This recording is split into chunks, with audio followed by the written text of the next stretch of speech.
Shalom God Troopers. Ya, kembali lagi kita bertemu dalam ibadah online kita. Sebelumnya yuk mari kita panjatkan syukur kita panjatkan pujian kita, semuanya kita naikkan bagi Tuhan. Yuk sebelumnya mari kita berdoa. Ya Bapa, terima kasih Tuhan kalau Engkau boleh mengizinkan kami Tuhan masih boleh beribadah Tuhan. Walaupun online Tuhan, tapi kami percaya kuasa-Mu nyata Tuhan atas kami. Kuasa-Mu ada Tuhan di tengah kami Tuhan, dimanapun kami berada Tuhan. Engkau ada Yesus. Terima kasih Tuhan, terima kasih. Kami mulai ibadah ini Tuhan. Terima kasih Tuhan, haleluya. Amin. Ya God Troopers, yuk mari kita akan memuji nama Tuhan. Kita mau tinggikan namanya dengan-Mu Tuhan.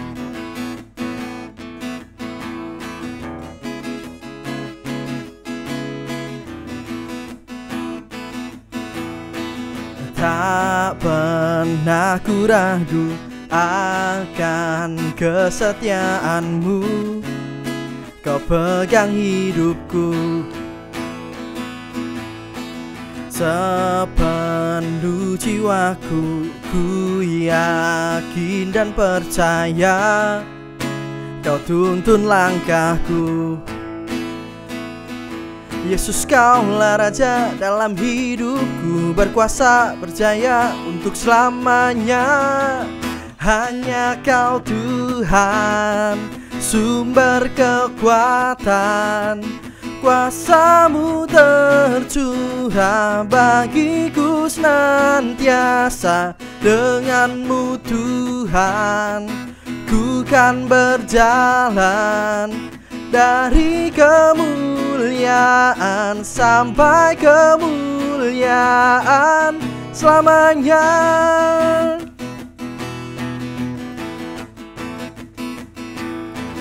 Tak pernah ku ragu akan kesetiaan-Mu.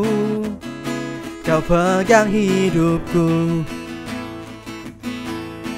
sepenuh jiwaku. Ku yakin dan percaya Kau tuntun langkahku. Yesus, Kaulah Raja dalam hidupku, berkuasa berjaya untuk selamanya. Hanya Kau Tuhan, sumber kekuatan. Kuasa-Mu tercurah bagiku senantiasa. Dengan-Mu Tuhan, ku kan berjalan dari kemuliaan sampai kemuliaan. Hanya Kau Tuhan, sumber kekuatan. Kuasa-Mu tercurah bagiku senantiasa. Dengan-Mu Tuhan, ku kan berjalan dari kemuliaan sampai kemuliaan selamanya.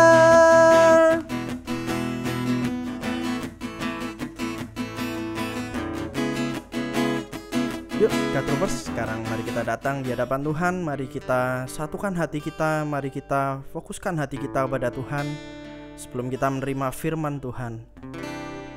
Kami percaya Tuhan, harapan kami Tuhan hanya di dalam-Mu Tuhan. Terima kasih Yesus, terima kasih.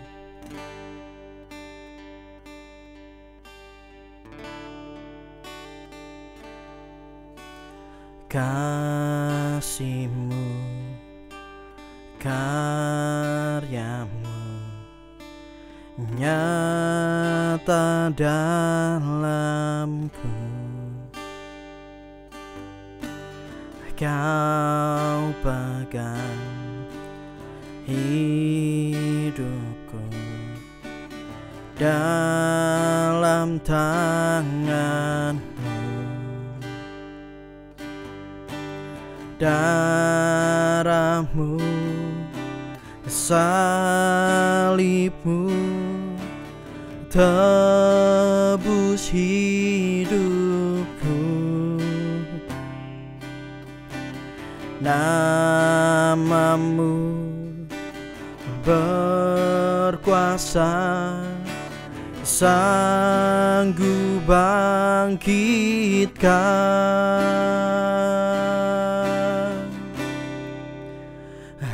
harapanku di dalam-Mu. Hanya Kau Yesus kuatku. Ku percaya ku aman dalam-Mu.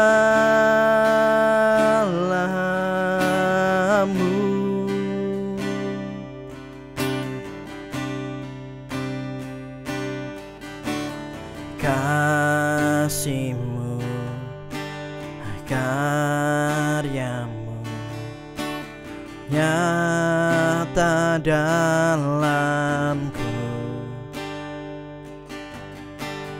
Kau pegang hidupku dalam tangan-Mu. Darah-Mu, salib-Mu tebus hidupku. Nama-Mu berkuasa, sanggup bangkitkan. Oh, harapanku di dalam-Mu. Hanya Kau Yesus kuatku. Ku percaya ku aman dalam-Mu.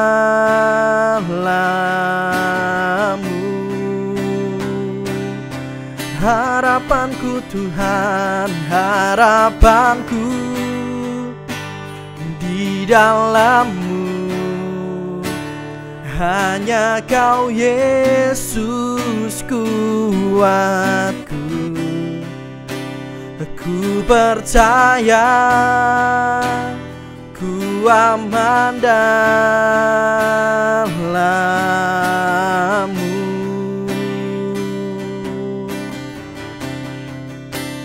Ku percaya ku aman dalam-Mu.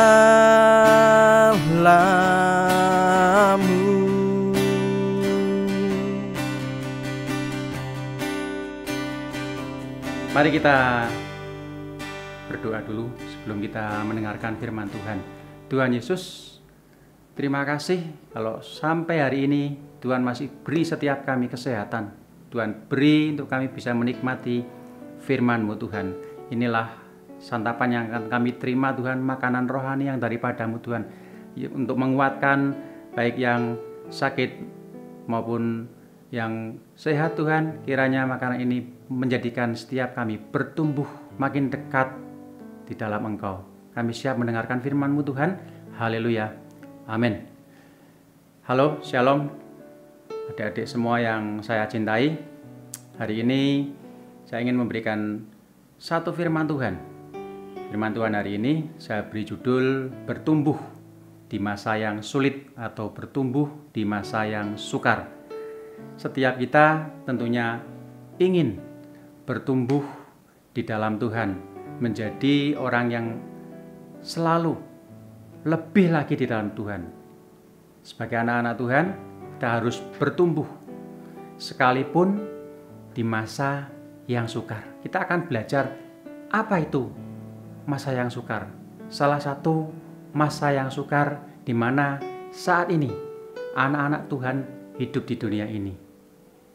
Menurut kitab Timotius, Tuhan sudah memberikan bahwa kita hidup di akhir zaman. 2 Timotius 3 ayat yang pertama, firman Tuhan berkata, ketahuilah pada hari-hari terakhir akan datang masa yang sukar. Masa yang sukar seperti apa? Sementara kita hidup di dunia ini, semuanya terpenuhi, serba gampang, serba mudah. Ketika kita mau memesan barang atau ketika kita menginginkan sesuatu, kita tidak usah pergi ke toko untuk membeli barang, keluar rumah untuk membeli barang. Kita cukup duduk di rumah, bisa sambil memakai gadget kita memesan semua barang apa yang adik-adik inginkan. Tinggal duduk manis, mainkan gadget. Catatannya harus punya uang ya, untuk bayar apa yang kita pesan, untuk barang yang akan kita beli. Hanya tinggal duduk di rumah, semua bisa kita pesan. Memesan barang yang di luar kota, bahkan di luar negeri ya, bisa hanya tinggal duduk manis di rumah. Kemudian yang kedua, tidak usah pergi kemana-mana, tinggal duduk di rumah. Ketika kita menggunakan handphone kita bisa telepon antar kota, antar pulau, bahkan antar benua. Kita bisa melihat face to face ya. Yang kangen, yang satunya di Jakarta, yang satunya di Pekalongan, bisa pakai WhatsApp, bisa face to face, bisa melihat wajahnya langsung.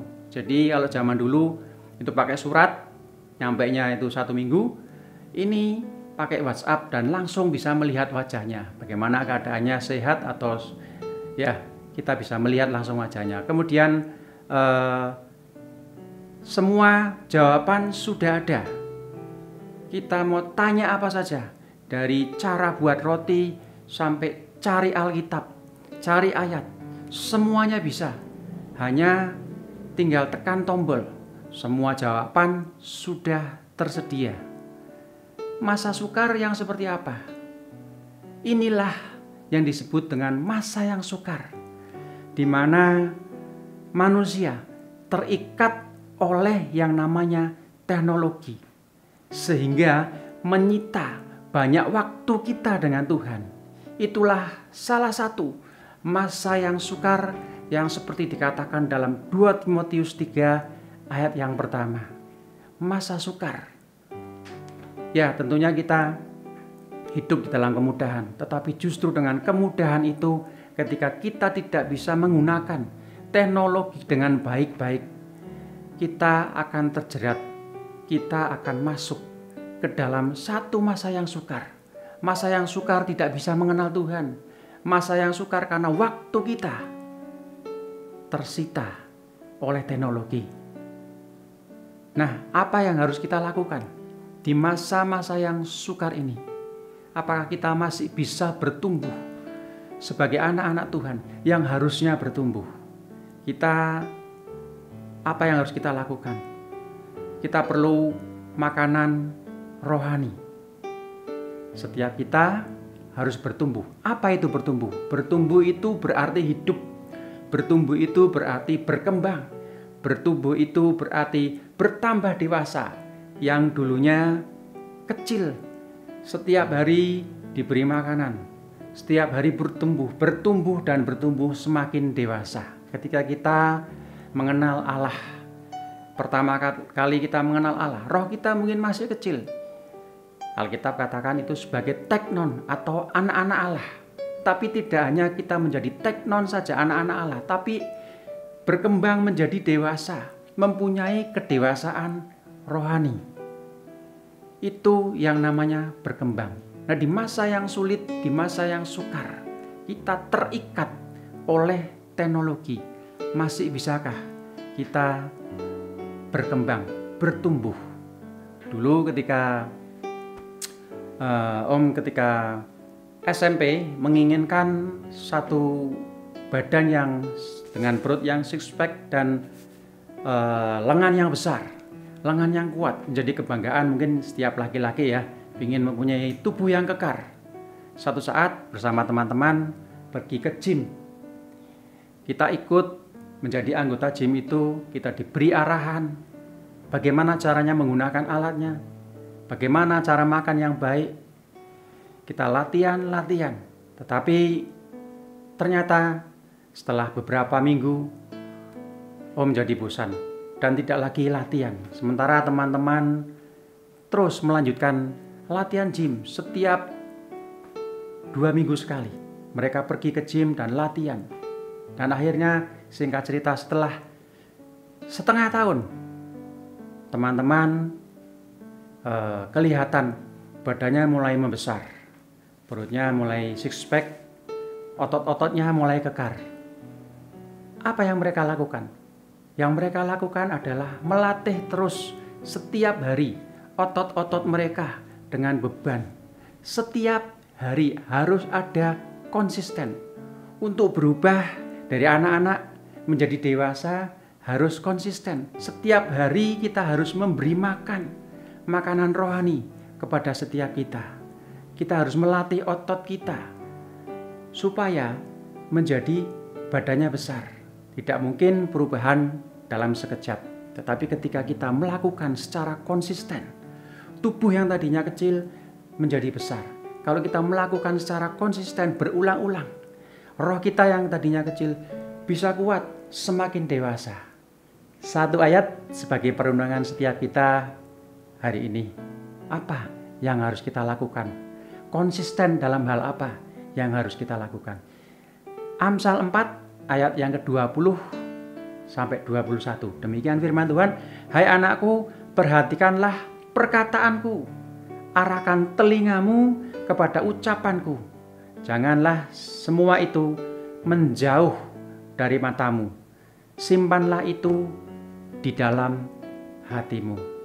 Perkataan Amsal ini adalah perkataan nasihat dari seorang tua kepada anaknya. Demikian juga Allah ketika menasihati setiap anak-anaknya. Apa yang dikatakan Amsal? Yaitu yang pertama, perhatikan perkataanku. Dunia sedang tidak memperhatikan perkataan Tuhan. Anak-anak Tuhan sedang terbuai oleh teknologi, kemudahan-kemudahan yang diberi. Kita ada di dalam masa yang sukar. Semuanya mudah diberi oleh dunia. Sehingga anak-anak Tuhan lalai. Lalai tidak memperhatikan perkataan Tuhan. Lalai tidak memperhatikan firman Tuhan. Itu yang pertama. Mari kembali ke Alkitab, kita perhatikan firman Tuhan. Perhatikan bukan berarti hanya kita membaca, tetapi perhatikan itu berarti kita merenungkan. Seperti Daud 1 ayat 1, 2, dan 3. Merenungkan firman Tuhan siang dan malam. Menghidupi firman Tuhan. Itu yang dinamakan memperhatikan perkataan Tuhan. Kemudian di Amsal 4 ayat yang 20 dan 21 dikatakan bahwa arahkan telinga kepada ucapanku. Ada banyak anak-anak Tuhan yang sekarang ini menutup telinganya, seolah-olah tidak butuh Tuhan. Semua jawaban ada di dalam teknologi. Kita mau tanya apa saja, semua bisa. Kita seolah-olah menutup telinga kita tidak perlu bantuan Tuhan. Semua bisa, dari mulai tanya obat sampai semuanya ada. Mari kita mengarahkan telinga kita daripada ucapan-ucapan Tuhan kita. Yang ketiga, janganlah kiranya itu semua itu menjauh dari matamu. Mari kita arahkan mata kita. Jangan arahkan mata kita kepada kemudahan teknologi. Ada banyak situs-situs yang negatif, situs-situs porno, sehingga kita jatuh di dalam dosa pornografi. Mari kita arahkan mata kita untuk tertuju kepada Tuhan. Mari kita fokus kepada Tuhan. Karena kita diciptakan bukan hanya untuk menikmati kemudahan teknologi yang sudah diberikan kepada dunia, tapi kita diciptakan untuk memuliakan Tuhan, untuk menyembah Tuhan. Mari kita arahkan mata untuk kita fokus kepada Tuhan. Mari kembali dan kembali keluar dari masa sulit itu. Yang terakhir yaitu simpanlah itu di dalam lubuk hatimu. Menyimpan apa? Menyimpan firman Tuhan. Mari kembali buka Alkitabmu, baca Alkitabmu, pelajari, perhatikan, dengarkan, dan simpan di dalam hati untuk kita lakukan, untuk kita imani. Firman Tuhan adalah firman yang sangat luar biasa. Ketika kita percaya akan firman Tuhan, firman itu akan sangat luar biasa bekerja di dalam setiap kita. Di dalam Efesus 1 ayat yang ke-19, demikian firman Tuhan, dan betapa hebat kuasanya bagi kita yang percaya. Ketika kita percaya akan firman-Nya, firman-Nya akan bekerja dalam hidup setiap kita. Dan kuasanya sungguh luar biasa bekerja di dalam setiap hidup kita. Nah, adik-adik semua, perhatikan perkataan, perhatikan firman Tuhan. Arahkan telingamu, jangan arahkan kepada pendengaran-pendengaran dunia, tapi arahkan kiranya telinga kita mendengar akan firman Tuhan. Yang ketiga, jangan itu menjauh daripada matamu. Mari kita fokus kepada Tuhan dan simpan itu di dalam hati setiap kita. Ingat, pergunakan kemudahan teknologi dengan bijak. Jangan sampai kemudahan teknologi yang adalah masa sukar, sehingga kita tidak bisa ada waktu lagi untuk Tuhan, sehingga tidak ada waktu lagi kita berhubungan dengan Tuhan. Pergunakan, sekali lagi, pergunakan baik-baik teknologi. Dengan bijak kita gunakan sehingga kita tidak terjebak di masa-masa yang sukar. Haleluya. Selamat merenungkan firman Tuhan. Selamat kembali kepada firman Tuhan. Tuhan memberkati. Mari kita berdoa. Tuhan, terima kasih, kami bersyukur untuk makanan rohani pada hari ini. Kami tidak hanya mau melewatkan firman hari ini, tapi kami mau menyimpannya di dalam hati, mau merenungkannya, mau memperhatikan firman Tuhan. Dan setiap kami, Tuhan, kami berdoa untuk tidak terjebak di dalam masa-masa yang sukar, masa-masa kemudahan teknologi, sehingga kita tidak bisa lagi ada waktu mengenal Engkau, sehingga kita memberikan waktu, tenaga yang sisa ketika kami menyembah Engkau. Ampuni kami Tuhan, kami mau keluar dari masa yang sukar, kami mau menggunakan teknologi yang diberikan oleh dunia ini dengan bijak, sehingga kami tetap bisa bertumbuh di dalam Engkau. Terima kasih Tuhan, di dalam nama Tuhan Yesus. Haleluya. Amin.